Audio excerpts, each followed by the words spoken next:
Welcome back to another video, guys, and if I look a bit disheveled, that's because I'm filming this in process with part 1 of subframe reinforcements. So, boat chassis, or in its current form, we like to call it the safari car because it looks ridiculous and kind of like one of those safari, caged Jeeps. But, super quick overview of part 1. Part 1... I removed the subframe out of the E46 in its current state, which you'll already see this. Subframe is painted. I added, by the time it's done, it'll have new bushings in it. I did a different rear mount, the seems legit heavy duty diff mount, so it actually gets rid of one of the mounts and kind of solid mounts that. It's a lot better design. So that's all done to the subframe. All trailing arm assemblies, both of those are apart. Figuring that out, but you'll see in the video you just watched that stuff's all figured out now. So now on to the actual subframe reinforcements. That's what this one's going to be about. So I'm going to go over basically the full kit I got from Garagistic and where each piece goes. And then I'll show you at least how I've done this. We've done this a couple times before. But super quick, these are front top of strut mounts. They go on top. They can either just be there as a sandwich plate or they can get welded in. These are front subframe reinforcements. Honestly, don't know where they go yet. I'll figure it out. These go in the trailing arm, basically where the spring sits. So these literally just sit inside the aluminum trailing arm in the rear to give the spring some a steel seat on instead of the aluminum. Rtabs, I'll show you underneath where these go, but these are Rtab reinforcements in the rear. These are part of your trailing arm, the front link. Then you have rear shock mounts, rear shock reinforcements. These four, so this one and this one, those two are your rear subframe, like the ones furthest to the back. And then these two are your fronts. And then these two go underneath the, there's a brace that goes across the subframe. These bolts come with the kit. They're used to mount this while you are, welding them in. So you bolt these in through, that centers them up where they need to be, welded in. And then these plates, which I'm probably not going to use, but those are actually part of the upper rear mounts where you cut out a hole, weld it in, and then these are to cover the hole. Now, this big guy, this is the the rear diff mount, the one that's farthest back. This is the one that I deleted. So this is the one I'm using the heavy duty seems legit garage. So we don't need this. These are your subframe reinforcement, or subframe, wow, am I getting it together today? These are your subframe bushings, 8 halves, so 4. These are your trailing arm bushings. And then over here, front control arm bushing with, so the control arms, they can either be a big hex or a small hex. So if you buy the kit, you can buy it with both if you don't know what it is. I never do until I pull it apart. And then trans mounts and motor mounts. So all of this stuff is till later, but all of this is for underneath the car now. Next step of the process is you want to take your inspection plates off for the gas tank and take your, so there's a plug on each side. Take both of those off because you need to drop the gas tank. All right, now that I'm under here, hopefully I can kind of show everything a bit better. Now, I am laying, so this is the back side of the car. So here you need to prep all of this area, and here you need to prep all of that area. When you have the plates up there, you can see exactly how much you have to. These are your fronts, so you have to pull those, get a wrench on there, and you can take both of those front ones out. And then this here is for the bracket, those two holes here, where those small ones go. From here, over here, so on the outsides, these are your Rtabs. Another one on that side, up here, and the gas tank, which to pull the gas tank, there is one nut right here, and then these straps have nuts. You'll be able to start lowering it down, and then I'm trying to remember how many lines you actually have to disconnect. I've got all of the areas prepped, like I was talking about earlier.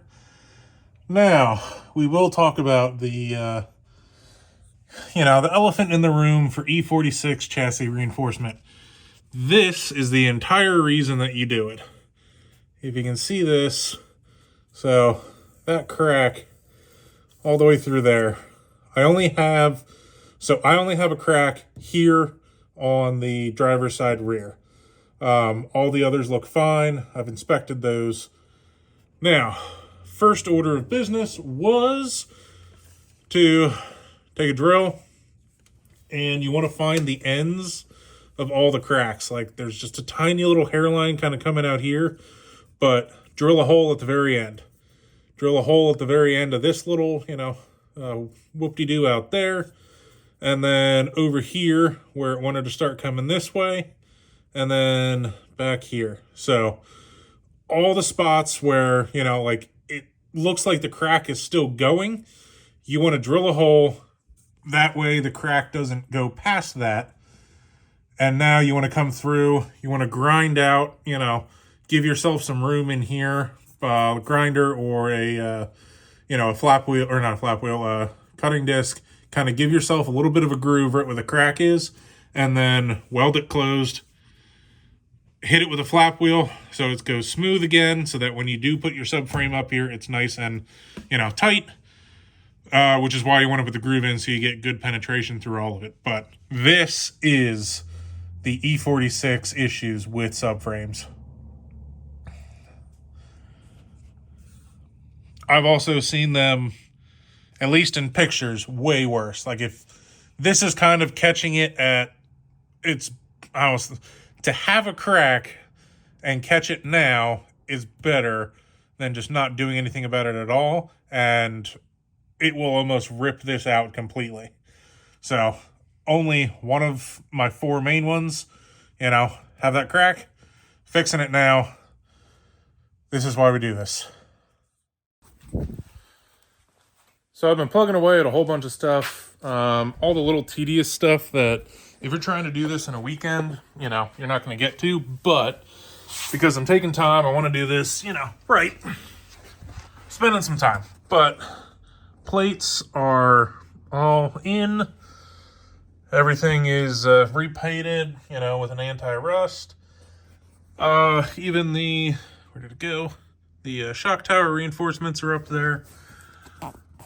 Next thing I'm going to do is get the gas tank up there. And I've got, I think I showed this, subframe is good to go. Trailing arms are, I think, good to go. These are the ones that I pulled out of the junkyard. One of them, the wheel bearings, feels, not the best. So I'm going to order wheel bearings. I need to order, a couple other things like an ABS sensor, whole bunch of stuff. Place an order to get stuff in to finish that stuff. Like, I need brake rotors and pads. But otherwise, all of the little stuff, this is all the detail stuff that, you don't really want to watch me grind 19 bolts and paint them and all that, but had to pull some stuff from the junkyard the other weekend. But we've got all the bolts cleaned up, painted, cleaned up, you know, all the aluminum pieces, decent enough. There's no need for, you know, perfection here, but I just want them cleaner to start. And then these are still sitting over here, so I'm doing a quick brake caliper. I don't even want to say rebuild, but they were pretty crusty, but they were good working order from what I could tell. Those did come off the junkyard car. Just one of those, saving money. A little bit of time to get those freshened up, put another, you know, paint job on those. But I'm going to get started throwing that gas tank in, which really just lifting it back up, making sure all the lines go where they should. And then I'm going to at least get the center section of the subframe, you know, back together. Oh, and I got the axles that I actually wanted. We actually had them sitting at a buddy's house because we got them wrong for something else. But from my understanding, these are one of the stronger axles. So it's a 330 axle with the evenly spaced bolt holes, and like the nut side is a 36 mil, which these are what is on the boat currently, and is also spares for, you know, that other car. And you can see the CV joints are different. This is a style that I've, you know, at DOD that I had to replace or figure out. Couldn't find them anywhere, but I keep breaking this case part here, whereas you can see this is beefier and they're just a different CV design. Don't know why they changed them, but these being, you know, both axles from a 330. I think one is an early 330 auto. The other one is a late 330 auto. The early one is the ones with the evenly spaced and that bigger CV style. That is what I'm trying for this car to start, since it's going to have more power to start with. You know, I'm not going to be surprised when I still break axles a decent amount. Hoping I don't break the trans, because that's not a ZF, it's still a Getrag. Unsure what I want to do there. Do I want to pull the trans out of the orange car, which is a ZF, because that is a 330, and throw it in this and put the Getrag in that, and just, you know, as the seat time car, should be fine, when this is going to make, you know, 200 more horsepower? I don't know. Kind of, I guess we'll see when we get to that point. Last bit of parts to get the rear subframe stuff down together. So first thing is rear lower control arms, you know, adjustable. Usually you just have the eccentric nut. When you lower these E46s enough and just drifting, you need something with more, you know, adjustability. And these, so I went with FDF on their rears. These look like they're going to be a lot better than what is currently on the boat. So basically what is on the boat now is a PMC version, you know. However, actually they are a little different. I was going to use this one as an example to what is on the boat. This is a super cheap max heating rod. This is actually for the daily because it's way cheaper than this. Not really worried about the almost 300,000 mile daily. But this, so on the car, this is diff side, this is control arm side. On the PMC ones, this, so the clevis here and the rod is all one piece. And then up here is your heim joint, and your adjustment is all here. So you have two jam nuts and then your adjustment nut here in the middle, which is fine on the passenger side. On the driver's side, when you're here and you're under the car, the exhaust runs right here. So you actually have to put the wrench in between the two exhaust, you know, the two, since it's dual exhaust out the back, the wrench has to go through there to get onto the nut to make any adjustability. So like if you're trying to make adjustments at the track, to me, it's a real pain. FDF is the opposite, where all of your adjustment is here. These are your two jam nuts, and this is your adjustment nut. So you can, like the body does from each side, there is a, lock nut up here as well. But these you can set, and then you can adjust, and all of this is down real low on the outer side of the car, easier to reach. So FDF for these. I've seen some others. I haven't used them yet, so I don't know, but they look good, they look strong, super robust. Next is the Driftec Rtabs, which, again, so these are the only real two, like, rear parts that I'm going to be using in terms of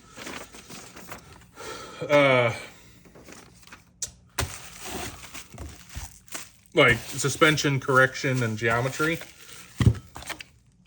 These are exactly the same. Well, not exactly the same, that's fine. They're not, they don't work. But here is, all right, so here is the super crusty, stock one, which, couple differences just in terms of, so the heights here, looking at them this way, are different, but the bolt holes should be in the same spot, just extra, height there, not really important. The big thing is the slots here. So these, if I take this, put it on the back side of here, you can see the difference in adjustability. So you have, basically, as these are up underneath the car and bolted in, you can move them towards the outer side of the car or towards the inner side of the car. And this is what gives you your toe in and out adjustments. These are limited. You only have, say, 1 inch there. Here you have probably 1.75 inches, almost 2 inches of adjustment. So once you lower them, you run out of adjustment and you can't get them back to like 0 toe. So this is what I'm using for all of my, adjustment in the rear for, say grip or, basically just even getting a good 0 camber, and then adjusting toe is about all I do. And these will do it for me. Now I've got everything bolted back in. Subframe's in, diff is in, bushings are in, BCs are in, FDF lower control arms are in, the Driftec Rtab mounts are in. Everything is, for the most part, refreshed. I do not have, so axles I'm leaving out, and then I need to do brakes. Calipers are already, I don't want to say rebuilt, but, I tore them apart, and they are painted, ready to go back together. Again, I need calipers and, or not calipers, discs and pads to put all that stuff back together. And I'm probably going to do wheel bearings. One of them feels a little meh. Need to order parts, but for now, that is part 2 of subframe refresh done, which means I can cross off, or I did cross off already. I made a list, so all of the rear chassis stuff is off. I still have a lot more to go, and a whole column of stuff that's going to get added over here as we go on. Things I need to order. The list is never ending. But for this one, I'm finishing up. Made good progress. Now I've got next step of it, which is pulling the motor. So for right now, this is your captain out.